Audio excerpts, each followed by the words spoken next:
What's up mga langga, maing buntag, karatuntanan mga langga, no? So ayan, ito na po yung niluto ko mga langga, oh. Yung niluto ko sa unang video ko mga langga.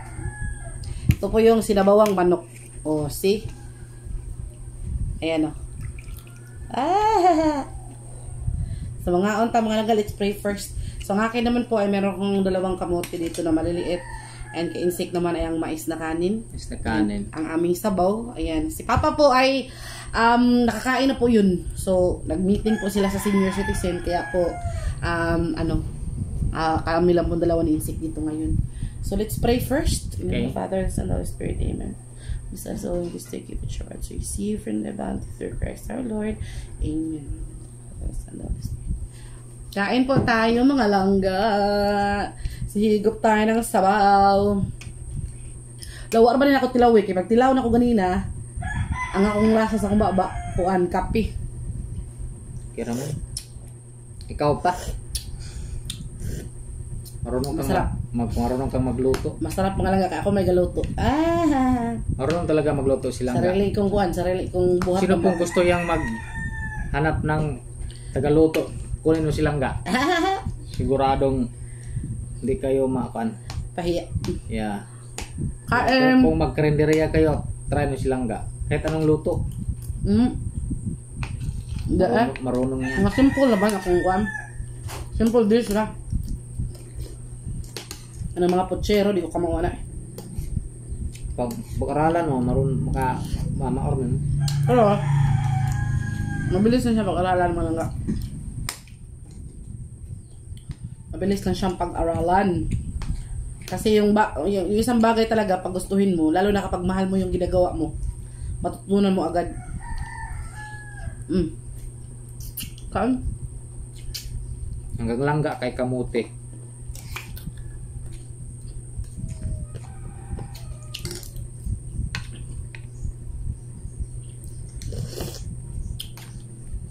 Pero pag minsan po, kapag na-miss ko yung kanin, magkanin talaga ako.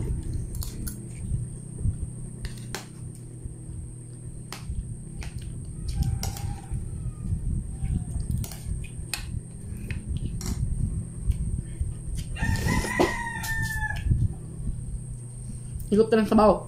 Sabaw?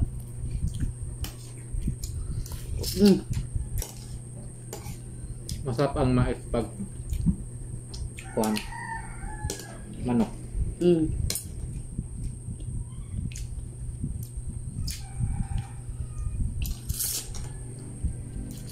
Namiss ko yung mga mukbang natin, ano? Mukbang namin noon ba? Kung ano kayo mga ngalaga, kung curious kayo, sabi ko mukbang namin noon, pwede nyong i-backtrack yung kami mga videos noon, nung nasa syudad pa kami, nasubukan namin magmukbang ng kuan, kanang balot. Oo, sus nasubukan namin. Sampo kami pero nang naubos natin pito. Parang pag kang kadugay ba? Umay. Kuan ka ng manok, mong itik.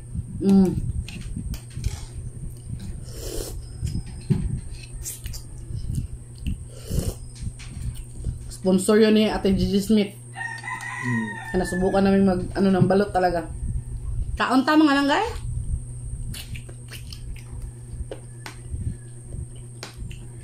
Dahil pagkatapos po nito, maghahanap na naman po kami ng signal na malakas na mag-upload tayo ng video.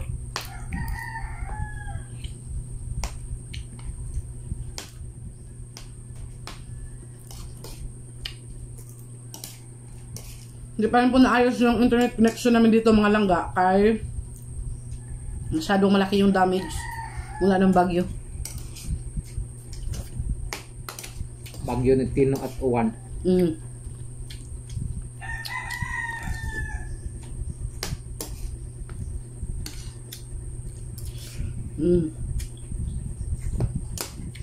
Talaga pag may sabaw, nagluto talaga. Sinabawan ko talaga itong mga langga kasi alam ko mahilig kasi sila papa at insik sa sabaw. Yung sabaw is magdala ng pan ba?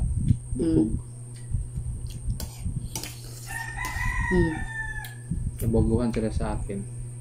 Napugong-pugong Og tala. Bago siguro kayo sa bagong hair na insect mga langga.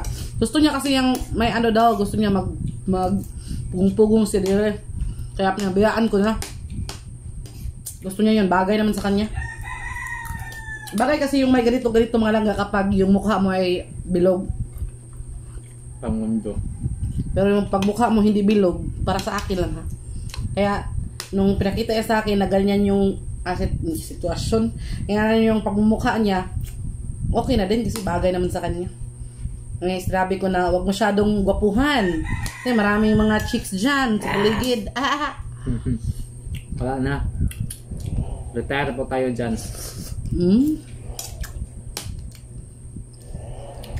Kontento na ako sa'yo lang. Masyado pang maaga para sabihin yan. Kontento na ako sa'yo lang. Sana nga. Pag hindi ka maniwala, sa'yo yun. Sana ka po. Ano ba bang hahanapin ko? Masyado po kasing maaga para sabihin. Kami naman po ni Insect, kahit wala pa po kaming baby. Siya po yung baby ko.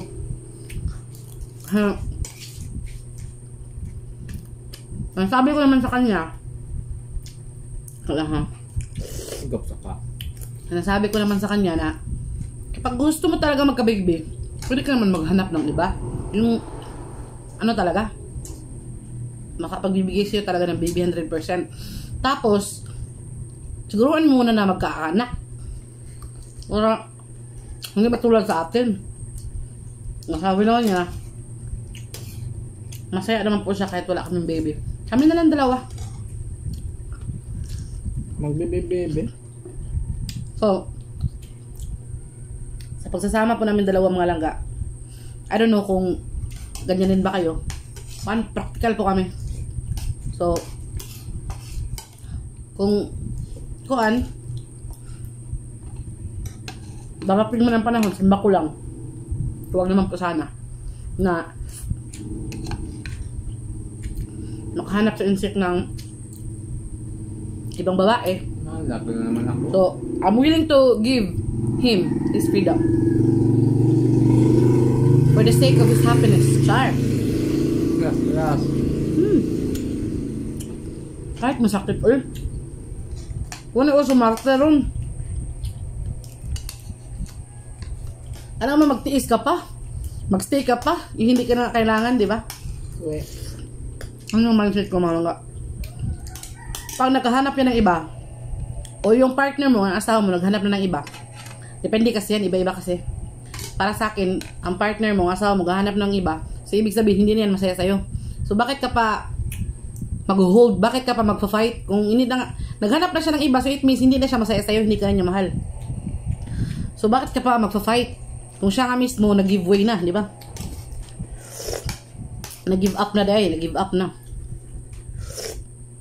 Sayang na yung fighting spirit, no? Tapos, mauuwi lang pala sa wala. So, habang pag nalaman mo na ganun, ibigay mo na yung kalayaan. Kahit siguro magkaanak kami, ganun yung mindset ko. Ayokong pagpilitan sarili ko Mahal mo, oo.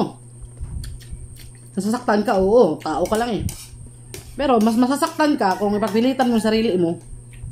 Dumating sa point na harap-harapan ka na talaga niyang dalhan ng babae. Nako.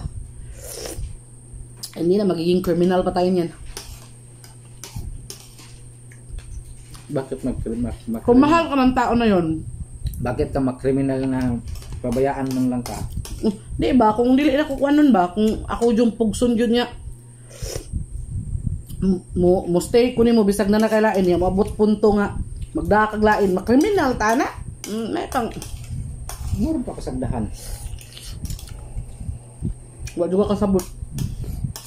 Di ba? May pa sila kasabot. Pasagdaan gani nako. Mao gani nga mo biya ko nimo. Kay kun di ko mo biya nimo, i-fight ra gyapon ako nimo nga mapabilin gyapon ko diri inyo bisag na nakailain, nga moabot ka sa punto nga magdakag babae dire. Ni makapatay ta na kay syempre. Na pa man ko dire, maglain man atong utok, di ba pa? Di ba? Sakto na yun. Hindi That's the reality. Totoo yun mga langga. Nood na. Nasabi ko yun sa kanya. Simulat sa pool sa among relasyon. Sinasabi ko sa kanya, I'm not perfect, I'm not beautiful enough, I'm not sexy. Kung makita ka ng mas better sa akin, it's okay, but you have to tell me first.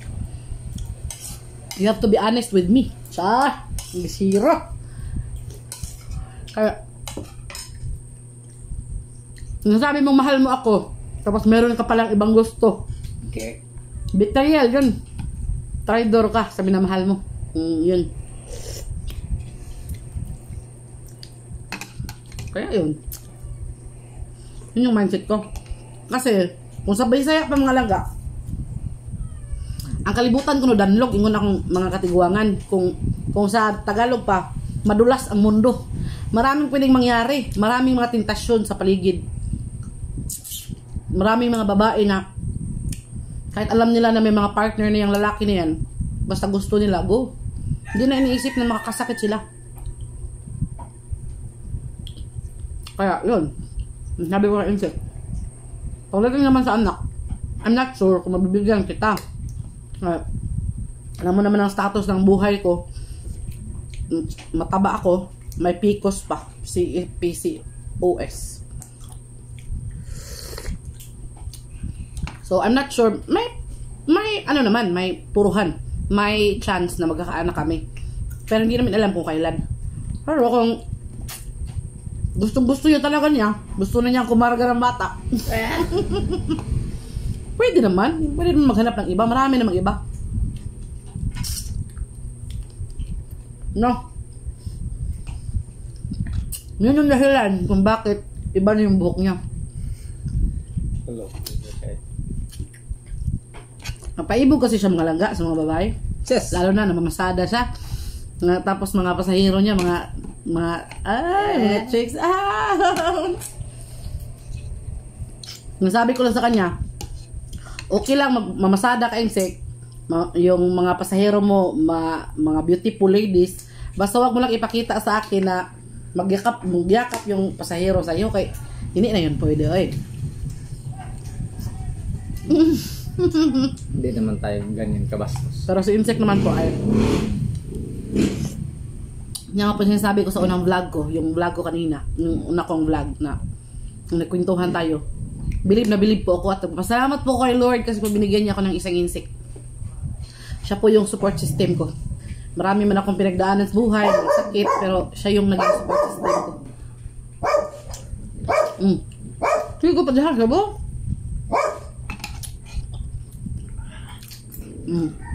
Ano sa po, marami akong buhok. Huwag kayong magtaka mga langga kung bakit ko talaga ka ng kanabit ang akong sa irin ko, inuubos ko or kilukon ito na ako. Sayang, good. Minsan na kasi kami makaulam ng manok. Hindi mo nang uno do. Ngayon pa akong kamot ya. Pas tanghalian. Ano nga?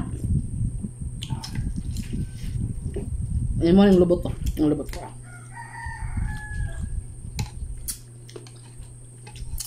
So kami naman po dito sa bukid.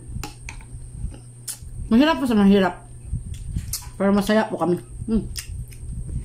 Ako mahal. Mahal ko po yan. Mahal na mahal. 1,000%. 1,000%? Sobra pa? Oo. Sabaw, higop.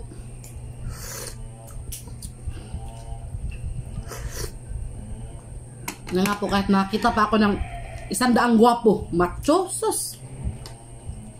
Ano ko lang si instinct niyan.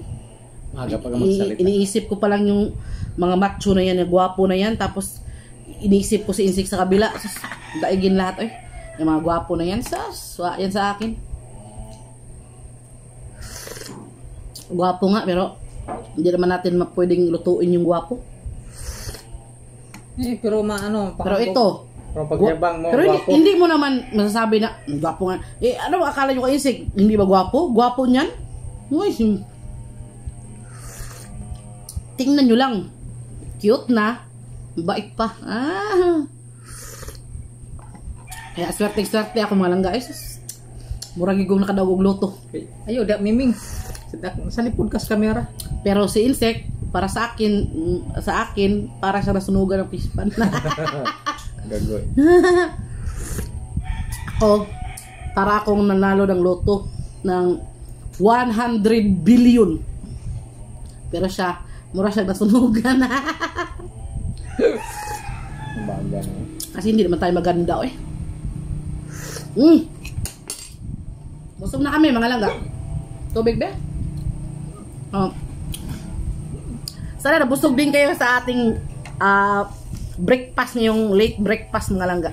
So hindi po tayo naka-breakfast ng maaga kay yan na utuhan tag gising kay yan masyadong maganda na yung tulog natin kay hindi naman masakit yung ating kuano. Sana tuloy-tuloy na. And yun lang sa ngayon mga langga. Maraming salamat ulit sa panonood ng aming videos ni Insect. Kung aming mag kay walang handle, wala nang gunita. Mo pa jud ipaibog oy. So thank you ulit mga langga. I love you all and God bless. Mag-ingat po tayo lagi and mag-pray always. Bye-bye. Bye-bye. Bye. Bye. Bye, love you.